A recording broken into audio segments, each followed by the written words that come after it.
from the resource project, one big message was that it really matters what you practice. So, like in sports, it really matters if you go in a fitness club on which machine you will be training, which muscles. And now you can imagine the mind, the heart, the body, they are very complex entities. So with different mental exercise, you can either more like open your heart and train compassion and care and qualities of the heart. And then there are other exercise which will focus your attention and be more, mindful, attention-based. And then there are yet other classes of practices which will make you better in like metacognitive awareness, so that you can take the perspective of another more like intellectual perspective, which is very important for conflict resolution and, like more moving into global compassion. So we learned which practice is actually doing what. And we could also show in the brain that we actually, with 30 minutes of this mental training every day, we can change the structure of a brain, and also like an older brain, like,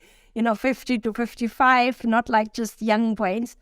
So we have evidence for structural plasticity when you engage in these compassion practices. And it really matters what you practice. You will have different changes in your brain, and so that is really important. It's us who want to develop that metacognition. What sort of training should one engage in? So there are many different practices, but there is one type of practice we developed within the context of this resource project. We call them intersubjective diets. Diets because it's an exercise done with another person, not alone, like a classic meditation, but you have another person, and then you have an app. And every day we would do a practice together where you would learn how to just empathic listen to me. And I, depending on the question I'm asked, I would either train, more like my emotional capacity of how to, cope better with stress, or, develop more resilience and gratitude, or what we call the perspective-taking diets. You are taking every day the perspective of another person and the meta perspective on your own personality aspect. So you're really training this muscle every day. And these partner exercises are just 10, 12 minutes long, and you always change role after half of the time. So it's very democratic. It's not a chit-chat, it's not a dialogue. It's really a practice you just do with a witness. But the witness is not saying anything as long as you're not exploring yourself something. And why do you think having a witness there is so important and so transformative? Why was that so impactful? I always say it's probably why, we have therapy, and, why therapy works. There's someone non-judgmental who is just listening, and you can just explore the real truth, the vulnerability, your true self, right? Not like a narcissistic social media self, but your real vulnerable self, all your anxieties, and the other will not judge. It's just there, compassionate listening to you. And so this is opening up a huge depths of transformation. It really worked, even though it was online and not in person like previous studies. And so I think there is something really important about us social being, right? We are not isolated human beings. We are wired from evolution to be social and to learn from others and to co-regulate each other. Also, when we have fear, another can help you regulate that uncertainty, loneliness. And given that this is the biggest problem of our modern society, right? We have a loneliness epidemics in the youth for the first time. There is really something to do about it, right? We have to move into these. How do you like to see this taken forward? I mean, it's incredibly exciting, what your research is showing in your fantasy. How would this help to transform society in the loneliness epidemic? Given that I have seen now over many thousands of, whether that was Berliners and from different, age groups and population, and that it really works, I'm now advising a startup which wants to bring this dyadic practice in a scalable, global platform, so that, you can do diets American with a German or Chinese with, Geminid or whatever, and across time zones, across language barriers, so that you can also move into what we call a shared humanity or global compassion, which is not just like your family, your friends you like, anyhow, you're in group, but that you like move towards a compassion which includes outgroup, different religion, different culture. And through this little daily practice, it's just happening because you listen to other people, taking the perspective of them, just opening up.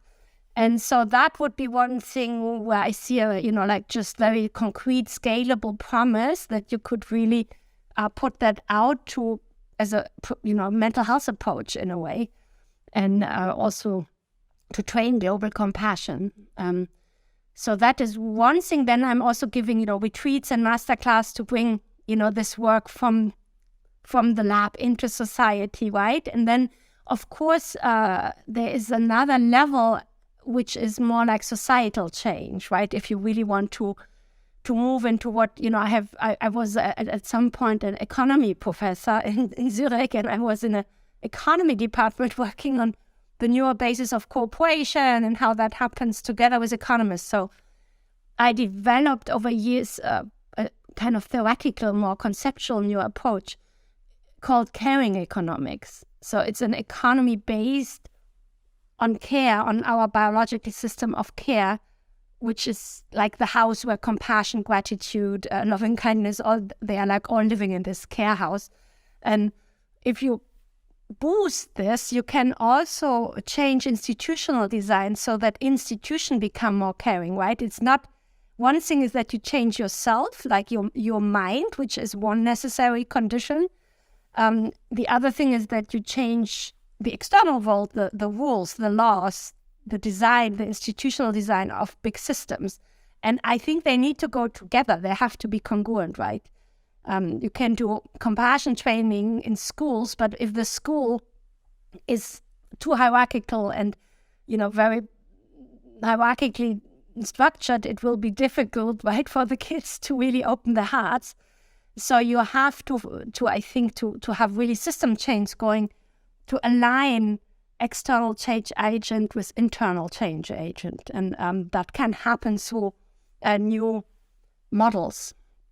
Absolutely. And that's very much at the heart of the Global Compassion Coalition, how to bring that inner practice together with external change. And you've had an incredible life. And one of the things you've done is you've worked at Davos and you've worked with the leaders of our world economies. How hopeful are you about that kind of change being possible and caring economics becoming the norm? So, to be honest, I think caring economics is certainly not the norm in our present economic system. We are still based more or less on a very ancient Homo economicus model, where basically one utility function is dominating, which is self-solving, maximizing your utility. And if you look at also, like the mathematical backbone of these models, they are very far away from modern psychology or like our understanding of human nature and neuroscience. They are very artificial, you could say, right? And so what we are suggesting is that you have to stop seeing the human being like Homo economicus and, neoclassicistic model, seeing the human being basically having only one preference, and then, you're either egoistic or altruistic, and then it's all about maximizing your own benefits and profit and gains. And that's not a human being, right? When you are before your deathbed, before dying, there are many, many studies. People never think about how much millions they have on the bank account, but how much they have been loved and how much they could love, right? How many friends they have and whether they have an intact social system loving them. I mean, just as an example of many studies showing, we have totally different values as humans. And care, for example, like, affiliation, care, social values, social motives are much more important for our well-being. But our system we created, financial system, scientific system, educational system, health system, all the big systems are relying on mostly power motivation, achievement motivation, or consumption motivation. That's also important for human survival, right? They are not bad motivation, but our system are totally biased toward this motivation, and they have not included care, affiliation, relationships, love, and so on. This is reserved to the private world, and that makes the whole system out of balance and unhealthy, right? So it's about rebalancing. And how much of that is about gender delineation? Because obviously the caring role is so often the one that women have taken on in society, and that isn't accrued the economic value that labour outside the home is. And when you look at the neuroscience, right, the brains of women or men, they have equally much empathy and compassion if you really, do brain science.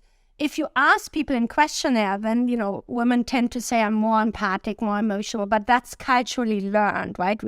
We are more supposed to be like that. So there is absolutely no reason why care should only be reserved to women. Absolutely zero.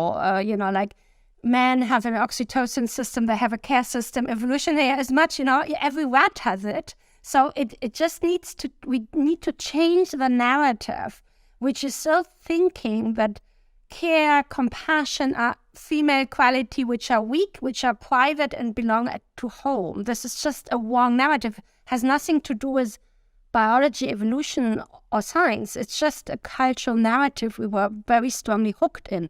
And so I guess, bringing the science showing that this is actually not true is very important to, bring it on a neutral, objective ground, and then really transform institution towards rebalancing, to a healthy balance of motivation system. And for that, we need to have institution with certain incentives, and also shareholder agreement needs to change, right? They are still, investor structures in businesses. They are all, in a way, you could say, still very ancient. And so once the system are like that, like in Davos, you asked me, I have, of course, talked to a lot of wonderful human beings. They are not like all psychopaths. However, when they are in their system, in the money system, what is activated mostly is this ranking, power, status, achievement and money. That's just how the system is built, right? And you are in this system context. But if you then have dinner and you meet in other contexts, there is a lot of talk about values. So I think it's really about allowing these talks to become public, right? And not behind secret doors. And finally, our world faces economic crisis, poverty, climate change. What role can compassion play in solving those crises, and how hopeful are you? It's like the Dalai Lama always said, no, compassion is not a luxury but a necessity for survival. I totally agree. So I think we also have to redefine compassion. If we basically equate compassion with love, but not like this romantic love or sexual attraction, but really like the unconditional love of what is the fabric of life, right? Then it becomes the soul on which human beings are born in and living from.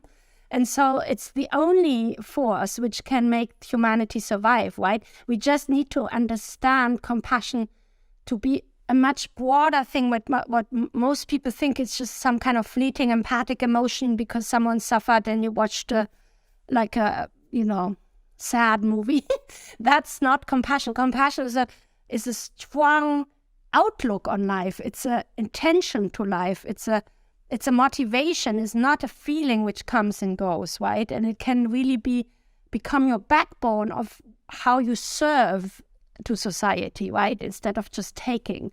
And so if you understand compassion as this very, very strong force, which has absolutely nothing weak, right? It is the most courageous thing you can have. And it's very difficult to live your life accordingly because you have to be very wise as well and very courageous. But if we use this force, I think that's the only force which will save our planet.